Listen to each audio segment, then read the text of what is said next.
신약 성경 162페이지 요한복음 10장 11절부터 16절까지 봉독합니다. 나는 선한 목자라. 선한 목자는 양들을 위하여 목숨을 버리거니와 삭구는 목자가 아니요 양도 제 양이 아니라 이리가 오는 것을 보면 양을 버리고 달아나나니 이리가 양을 물어가고 또 해치느니라. 달아나는 것은 그가 삭군인 까닭에 양을 돌아보지 아니함이나 나는 선한 목자라. 나는 내 양을 알고 양도 나를 아는 것이 아버지께서 나를 아시고 내가 아버지를 아는 것 같으니 나는 양을 위하여 목숨을 버리노라.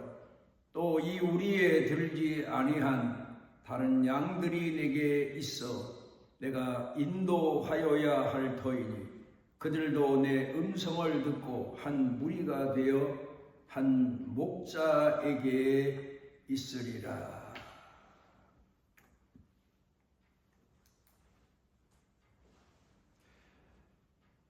시골에 와서 살다 보니까 들고양이를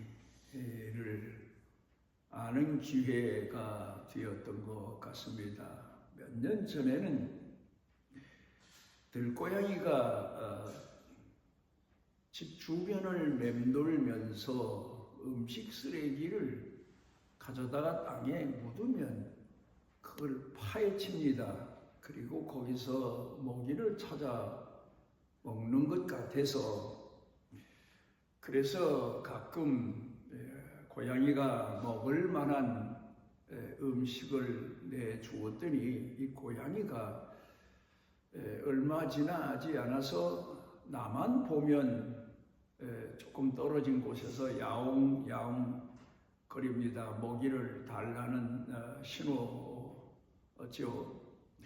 그렇게 가까이 주변을 맴돌던 고양이가 얼마 후에는 오지를 않아서 우리 앞에 집사님한테 그 얘기를 했더니 아마 어디가 죽은 것 같다고 하시는 겁니다. 그리고 그 다음에 또 고양이가 나타나서 주변을 맴돌길래 이번에는 아예 먹이를 조금 사다가 주었더니 이 고양이가 그 먹이를 먹기 위해서 때마다 찾아와서 나를 기다립니다. 그래서 좀 더 가까이 해보려고 고양이에게 먹이를 주고 그리고 부르면 고양이가 다가오질 않습니다. 그리고 내가 그 먹이 있는 자리를 피하면 와서 한 입 물고는 도망가서 저만치 가서 먹고 또 오고 좀 더 가까이서 어떤 교감 같은 것을 가져보려고 불러도 또 다 가만히 앉아서 먹이 옆에 있어도 이 고양이가 내 주변을 맴돌면서 가까이 오질 않습니다. 야생 고양이라 이제 그렇지요. 그런데 집에서 기르는 고양이는 내가 부천 집에만 가면 이 고양이들이 내 발 주변을 맴돕니다. 그리고 쓰다듬어 주면 그르릉 그르릉 거리면서 제일 기분이 좋을 때 표현인 것 같습니다. 꼬리를 흔들고 그러면서 주인과 어느 만큼의 교감을 가지는 것 같습니다.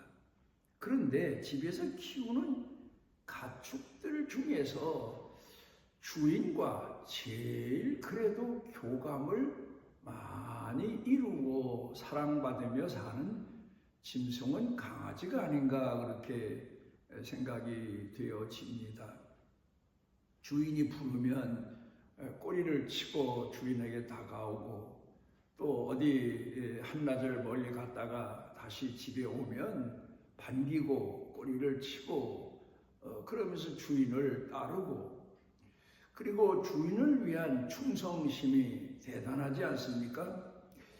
그런 걸 보면서 주인이 더 그 강아지에게는 사랑을 쏟아주고, 그리고 먹을 것을 챙겨주고, 또 추운 겨울이나 더운 여름 같은 때에는 거기 맞추어서 생활할 수 있도록 도와주고. 그래, 그 가축들, 짐승들 중에서 그래도 주인이 제일 기뻐하고 반가워하는 동물이 강아지가 아닌가 그렇게 생각이 되어집니다. 그래서 이렇게 정이 들어서 주인과 함께 살다가 강아지가 죽으면 요 근간엔 장례까지 치워주고 사진까지 걸어놓고, 그러면서 그 강아지를 무척이나 사랑하고 아끼고, 그런가 하면 요 근간에 신종호가 나왔는데, 게리니, 어린이와 비슷한 게리니라는 칭호를 로 부르기도 합니다.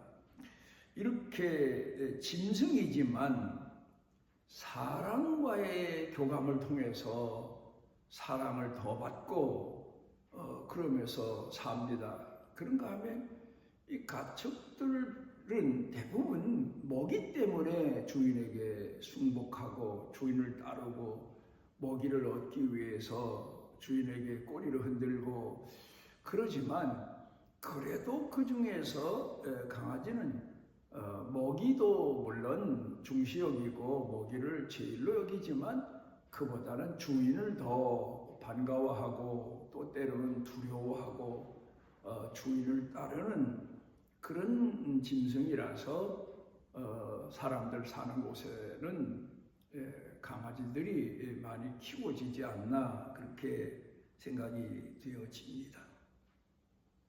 시편 23편 가운데 보면은 두 환경을 생각할 만한 내용이 기록되어 있는데, 먼저는 푸른 초장과 잔잔한 물가입니다. 양에게 있어서 이보다 더 좋은 그런 낙원은 없겠지요.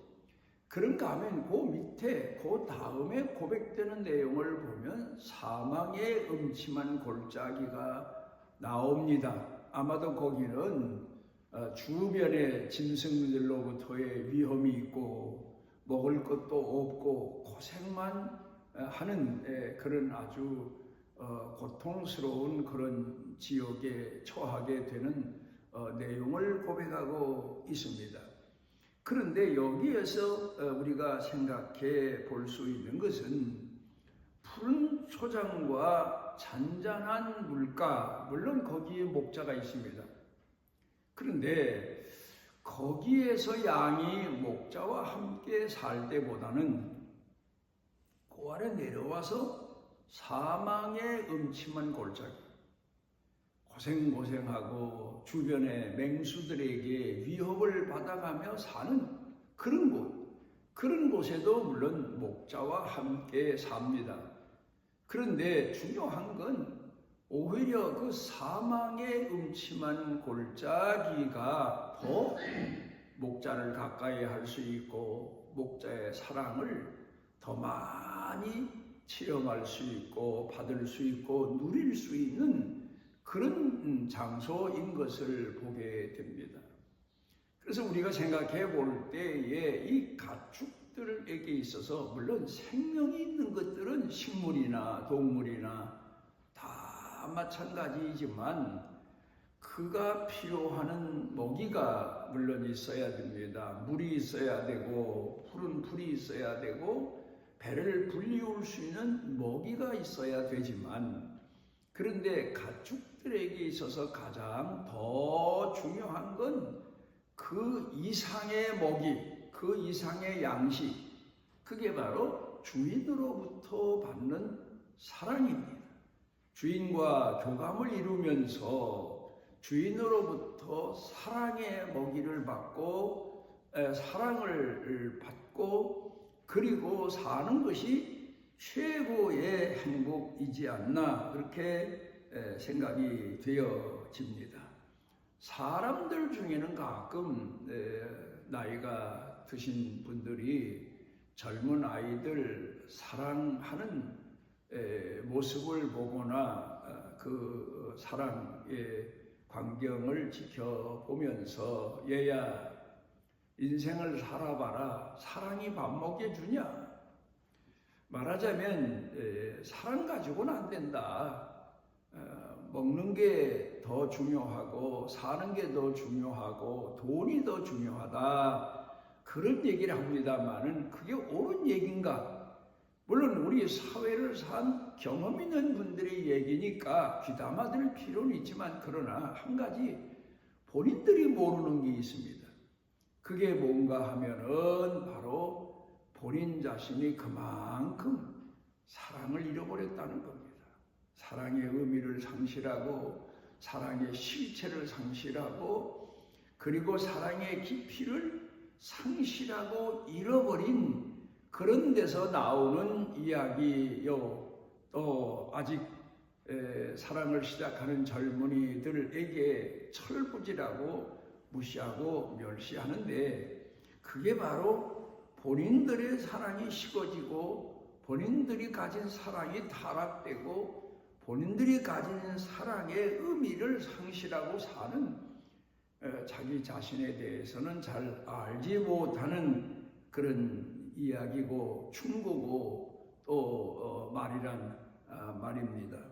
사람에게 있어서 가장 중요한 게 뭔가? 가장 젊었을 때에 사랑 외에는 아무것도 필요 없다 할 때가 사람 일생 중에서는 아마 사랑에 있어서는 극치의 시대를 사는 때가 아닌가 그렇게 생각하게 됩니다마는 우리가 살아가면서 사람에게 먹는 양식이 중요하냐, 사랑이 중요하냐, 돈이 중요하냐, 우리 신앙인에게 있어서는 믿음이 중요하냐 그런 얘기를 합니다마는 다 물론 필요한 거죠. 그런데 그 중에서 더 중시 여기는 것은 돈보다는 사랑이고 그리고 세상 모든 부귀, 영광, 영화보다는 믿음이다 하는 것을 우리가 체험하며 사는 사람들이 바로 신앙인들이다 그렇게 생각할 수 있습니다. 예수님께서 많은 사람들이 예수님 말씀을 듣기 위해서 예수님을 따라 나섭니다. 그래서 넓은 빈들에 가서 하나님 나라의 복음을 전하셨는데 이제 그들이 먼 곳에서 온 사람도 있고 때 음식을 먹지 못하고 예수님을 따라왔던 사람들도 있고 줄인 사람들입니다. 그래서 말씀을 끝내시고 제자들에게 물어보십니다. 너희에게 이 많은 사람들이 여기 와서 지금 배가 줄여 있는데 저들에게 줄 먹을 것이 있느냐 했더니 저 사람들에게 줄 먹을 것이 없습니다. 다만 여기 한 아이가 예수님 드시라고 드린 물고기 2마리와 보리떡 5덩이가 있습니다. 그래서 예수님께서 그 떡을 가지고 축사하시고 그리고 제자들로 하여금 나누어 주라고 떼어 주라고 하셔서 제자들이 떡을 들고 그 생선을 들고 나가서 떼어주는데 떼어주면 또다시 그 떡이 원상 아마 복귀가 되고 또 원상 복귀가 되고 하면서 아마 거기에 있는 사람 성경에는 5,000명이라고 했는데 남자만 그렇고 여자 아이들 합쳐서 만여 명이 넘는 사람들이 먹고 배불리우고 그리고 또 거둔 것이 12광줄이나 됐다고 성경에 기록되어 있는데 여기에서 중요한 것은 어린 나이의 믿음입니다. 많은 학자들은 그럽니다. 왜 그 많은 사람들, 만여 명 가까운 사람들 중에 어린 나이가 예수님께 드린 물고기 2마리와 보리떡 5덩이밖에 없었겠나? 많은 사람들은 그 중에는 자기 먹을 걸 감추고 있던 사람도 많았을 거다. 그런데 사랑하는 마음, 믿음의 마음, 하나님과 교류, 신앙적 교제를 하며 교감을 가지며 살아가는 어린아이, 그가 드린 떡을 가지고 오병이어의 기적의 떡을 그 많은 사람들에게 먹이셨다는 것은 참으로 중요한 신학적인 교리적인 의미가 담겨져 있습니다. 떡을 먹되 떡을 주되 사랑의 떡이어야 되지요. 우리가 가정하면은 아이들을 낳아서 키우는 곳으로 생각이 됩니다만은, 그런데 그 아이들에게 옷만 입히고 밥만 먹이고 학교나 보내고 뒷바라지나 해주고 그것으로서 부모의 의무와 도리를 다할 수 있나 하면 그 이상 먹고 마시고 학교 가고 하는 것보다 마음속에서 우러나는 깊은 사랑을 주는 것이 바로 가정의 의미 아닙니까? 뭐 다 그런 건 아니지만 어쩌다가 고아원에서 자란 사람들 얘기가 가장 그리웠던 것이 부모의 사랑이다. 고아원에서 먹을 거 주지요. 잠잘 거 제공해 주지요. 학교 보내주죠. 그렇지만 그들이 원했던 것은 바로 부모의 사랑, 깊은 사랑, 애틋한 사랑, 이런 사랑이다. 그런 말을 우리가 듣지 않습니까? 그런 것처럼 우리가 살아가면서 사람에게 필요한 것은 뭐 흔히 말하기를 의식주라고 합니다만은, 그런데 거기에 가장 중요한 핵심이 빠져 있는데 그게 바로 사랑 아닙니까? 사랑이라는 것이 얼마나 귀한가 하는 것을 생각해 보게 됩니다. 사랑이 있으면 덜 먹어도 마음의 행복을 느끼는데, 사랑이 없으면 누가 배고플 때에 욕을 하면서 면박을 주면서 그러면서 먹을 걸 던져주면 어쩔 수 없어 살기 위해서 먹기는 하지만 배만 불리울 뿐 그 마음의 갈증은 해결하지 못하지 않습니까?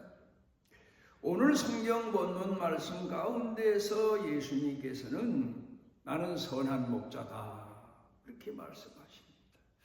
선한 목자는 푸른 초장으로 잔잔한 물가로 양들을 인도하기도 하지만 또 사망의 음침한 골짜기, 늘 고통스럽고 살기가 힘들고 밤에 잠을 이루지 못하는 그런 어렵고 힘든 인생을 사는 곳에서도 예수님께서 함께 하시면서 우리를 위로해 주셔서 우리가 그럴 때 더 기도하게 되고 더 깨어 있게 되고 더 주님의 사랑과 은혜를 체험하게 되고, 그래서 부모와 함께 어렸을 때부터 고생 많이 하며 자란 아이들은 효자 아닌 자들이 없는데, 어렸을 때부터 배부르고 등 따숩고 그리고 그 어느 집안보다도 풍족한 가운데 산 아이들은 성장해서 다 그런 건 아니지만 가난하게 산 아이들보다 부모의 사랑을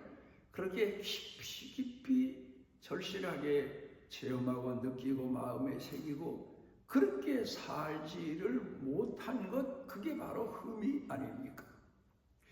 예수님께서는 이 땅에 오셔서 우리 믿는 사람들에게 선한 목자가 되셔서 우리에게 사람이 모르고 있던 영적인 양식도 풍족하게 주시지만, 또 하나 예수님께서는 우리가 이 세상 살고 난 다음에 또다시 얻을 수 없는 영원한 생명, 부활의 생명, 그 생명까지 내어주시는 진정으로 세상에서 이보다 더한 선한 목자는 없는 분으로 우리의 주가 되셨습니다. 그래서 예수님께서 마지막 만찬 때에, 최후의 만찬 때에 떡을 가지사 제자들에게 떼어 나누어 먹으라. 이는 너희를 위하여 주는 내 몸이다. 예수님의 생애다. 예수님의 말씀이다. 예수님이 제자들에게 가르친 하나님의 교훈이다. 이제 그런 의미를 담고 있고, 그 다음에 식사가 끝난 다음에 포도주를 제자들에게 나누어 주시면서 나누어 마셔라. 이는 너희를 위하여 흘리는 내 피다. 그러니까 새 생명을 이 세상에 너희가 가진 육체의 생명 말고 영원한 생명, 부활의 생명을 주는 약속이다.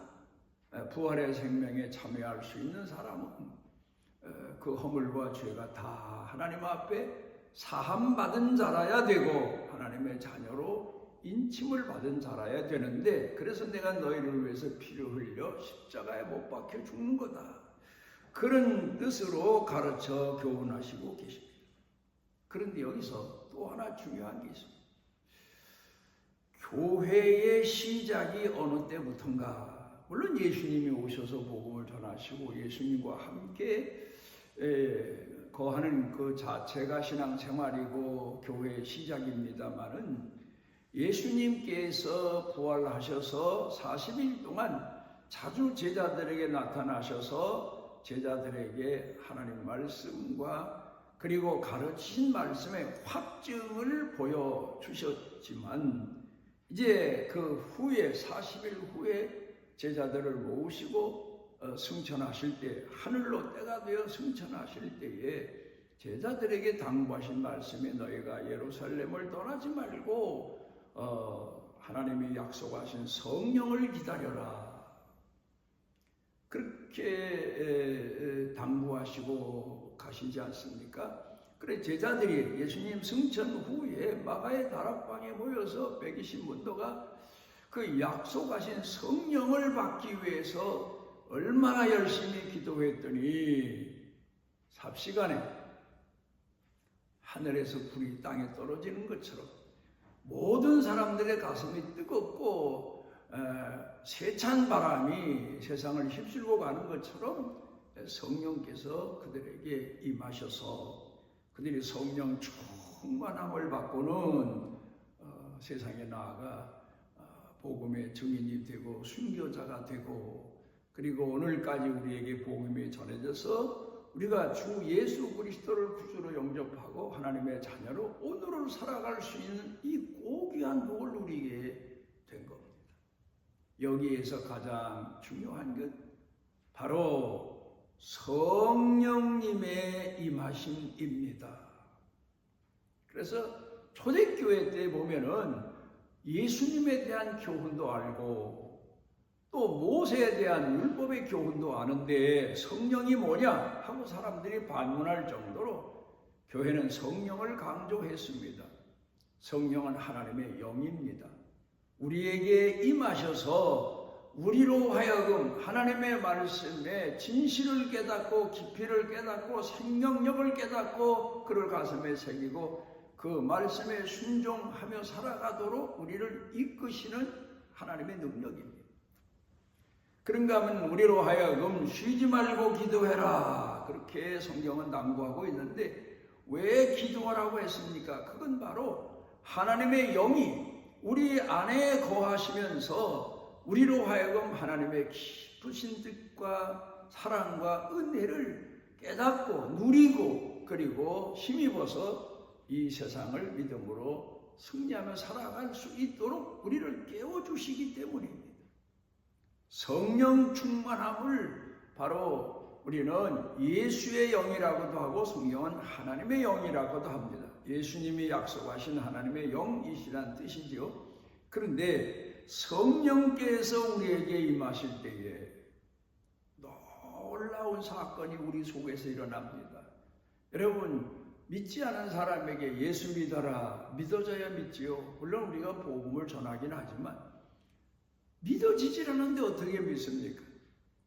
옛날에 저 공산 치하에서 살던 분이 한국을 방문해 우리 고려인 동포였는데 복음을 전하니까 참 가슴이 답답하다는 거예요. 자기는 태어나면서부터 진화론의 영향을 받아서 공산주의 사상으로 자라왔는데 신은 없다고 했는데 없는 신을 믿으라고 하니 참 답답합니다. 답답할 거예요.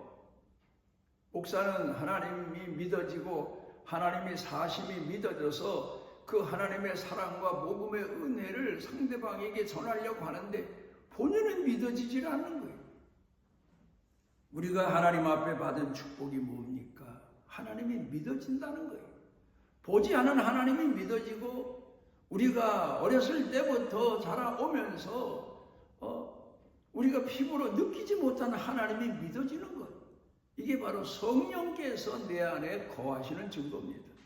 어둠에 빛이 비추면 모든 사방이 환하게 보이는 것처럼 성령께서 내 안에 임재하셨기 때문에 믿어지게 되고 하나님의 사랑의 깊이를 터득하게 되고 깨닫게 되고 감사하게 되고 감동하게 되고 눈물 흘리게 되고 그를 믿고 힘있게 살아갈 수 있게 되고 이게 믿는 사람이 받은 선한 목자이신 예수님께서 우리에게 주신 성령의 축복입니다.